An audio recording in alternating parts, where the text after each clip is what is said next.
Laurent Gbagbo et Charles Blé Goudé soient sur le territoire ivoirien pour continuer leur lutte politique. Alors, est-ce que vous pensez que c'est une brèche qui est ouverte pour que définitivement ils soient libérés? Oui, M. Tony Marc, je crois que c'est une question qui est vraiment pertinente. On a suivi cet expert des questions, n'est-ce pas, judiciaires, s'exprimer sur les différentes étapes, n'est-ce pas, que la justice a suivies pour l'acquittement de M. le président Gbagbo et de M. Blé Goudé. Et on a constaté que, en réalité, il y a eu beaucoup d'embrouilles dans cette affaire.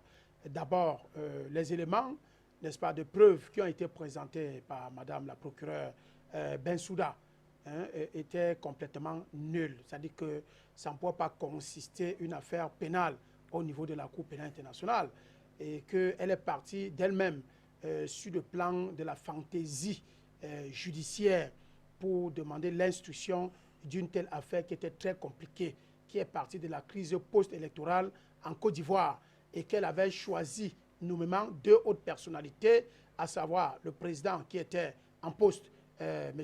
Laurent Gbagbo, et son colistier Blé Goudé.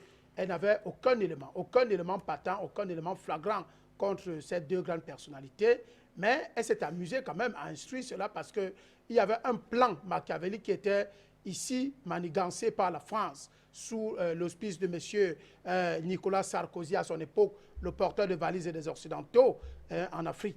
Donc, ils avaient une volonté, une très grande volonté de déstabiliser la Côte d'Ivoire et mettre M. Ouattara au pouvoir. C'est la vérité. Ça, c'est la première chose. La deuxième chose maintenant, c'est que sur le plan de la juridiction internationale, au-delà du fait qu'il y a des victimes, mais il fallait des témoignages. Et les témoins devaient être accompagnés des preuves. Ce n'est pas seulement les déclarations verbales.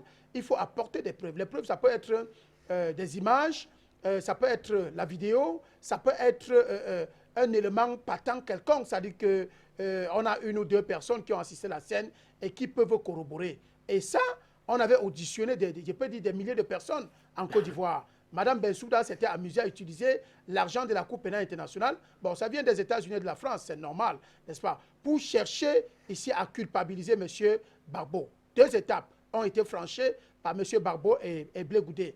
Alors, ces deux étapes ont démontré qu'à travers la volonté du juge, apporter la lumière et la transparence dans cette justice qui pouvait donner un très grand coup à l'Afrique, n'est-ce pas, à l'Afrique tout entière et au panafricanisme Blé Goudé et M. Gbagbo, il a trouvé qu'il fallait acquitter ces individus. Il n'y avait pas de preuves. Comme pour dire que sur le plan international, même quand il y a des complots ourdis contre toute l'Afrique et contre des grands leaders africains, il peut y avoir un blanc qui va surgir quelque part, qui a pété la crainte de Dieu, comme disait le président qui est là, qui a la crainte de Dieu et qui dit que non, ici, même s'il faut payer le prix, si ces gens sont innocents, je ne peux pas les faire payer le prix. Donc, aujourd'hui, nous sommes devant toujours la manigance de Mme Bensouda, qui ne veut pas reconnaître sa défaite, n'est-ce pas, au cours de cette justice-là, et qui s'entête toujours à faire recours lorsqu'on acquitte des personnes. C'est vrai qu'au niveau du règlement intérieur de la Cour pénale internationale, au niveau des attributs de la Cour pénale internationale, le statut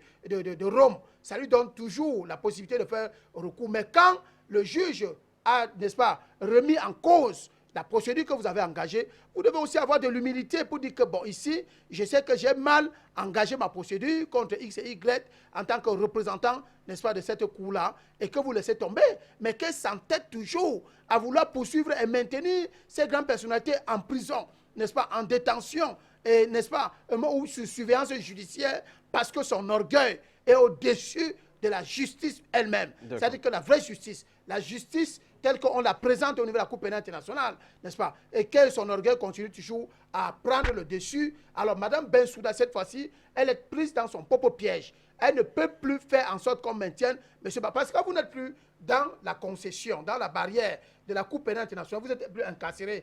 Et que vous êtes libre, vous êtes accepté par un autre État qui vous protège. Vous voyez, il y a un problème de souveraineté en ce moment qui se pose.